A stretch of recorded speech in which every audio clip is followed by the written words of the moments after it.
I'm going to go out on a limb and guess that you don't like drawing in perspective. That's right, we've probably never met, but based on my experience, it's a safe bet that I'm right. The problem is the following unavoidable truth. Perspective is absolutely crucial for every drawing that you ever make. There's just no avoiding it. But it somehow seems scary. There's so many rules. Well, you and we're going to tackle this thing. I'm making it a personal challenge to help you enjoy drawing in perspective. And in today's first lesson, you're going to see that it's not nearly as scary as you think. Here I've got a nice blank white canvas, and I'm going to do a quick perspective drawing. First I'll draw this quick apple, and then I'll draw another apple. Maybe I'll even put a little shadow underneath it.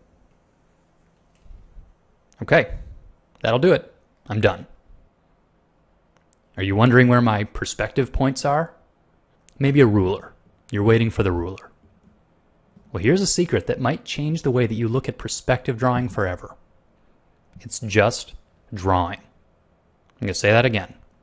It's just drawing. The invention of linear perspective was a tool to help translate this 3D space that we interact in every day onto a two-dimensional plane, your paper or your computer screen, for any sort of drawing. This is not just a tool designed to draw train tracks and street corners and skyscrapers. Put simply, it's just a tool to show how stuff is arranged in space. You do this all the time and you never think about it. It only starts getting scary when someone gets out the T-square and begins to carefully measure out vanishing points. The honest truth is that rulers and guides are great. Someday, when you want to work carefully and accurately, you'll want one. But that's not where we're starting.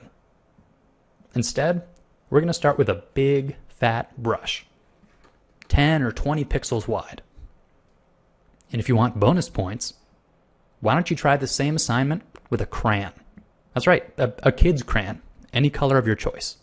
This way you're not going to be accurate. You can't be. Your homework is to draw flat, four-sided shapes. Make sure to download the template at the bottom of the post, either as a PDF to print out or as a JPEG to use in Photoshop, and you're going to follow one simple rule. Wherever you see two lines that are in parallel, and I've highlighted these two to make them even more visible, don't cross them. So as I draw my line to start making my four-sided shape, I'll try and stay in between them like this. Stay parallel in perspective. What I'm trying to avoid is crossing one and making lines that are not parallel. So again, I'm going for parallel, like this. Not being particularly careful about it, just trying to make sure that I stay generally lined up with the grid that's on the paper. So I'll hide these and show you what I mean. To make my rectangle, I'll start with this line.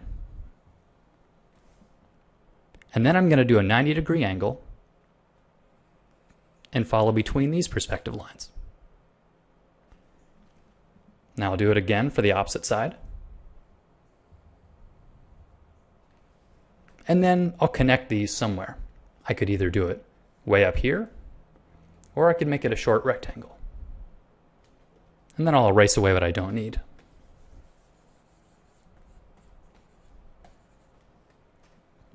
That's it. You just do a rectangle in two-point perspective. You didn't need to use a ruler, a vanishing point, or anything. It's a little crude, but this is it. That's all there is to it. You want a cool party trick? Add in a second rectangle. Same deal. So here I'm just following this basic perspective grid that's laid down. Now you could tell if something was wrong if it went askew, like that. See how that just doesn't feel right in perspective? Well, that means that it's wrong. So I'll erase that one and try again. And generally speaking, as these get closer to the horizon, they're just going to flatten out a bit because you're seeing them at a steeper angle. But you could do this all day. Just slowly drawing your rectangles in two-point perspective. and erasing it if the line seems to be not quite parallel with the others. So download the template and go crazy. Try some small ones and some big ones. See if you can draw 10 rectangles on a single image, all in the proper perspective. Additionally, this is one of those homework assignments that really works better analog. So try downloading the PDF and printing it out. Again, I'd really recommend using a crayon. I'm not joking about this, but if you want to use a pencil or pen, that's fine too. So if you can draw these rectangles, you are drawing in freehand perspective. In fact, I think you're going to enjoy it.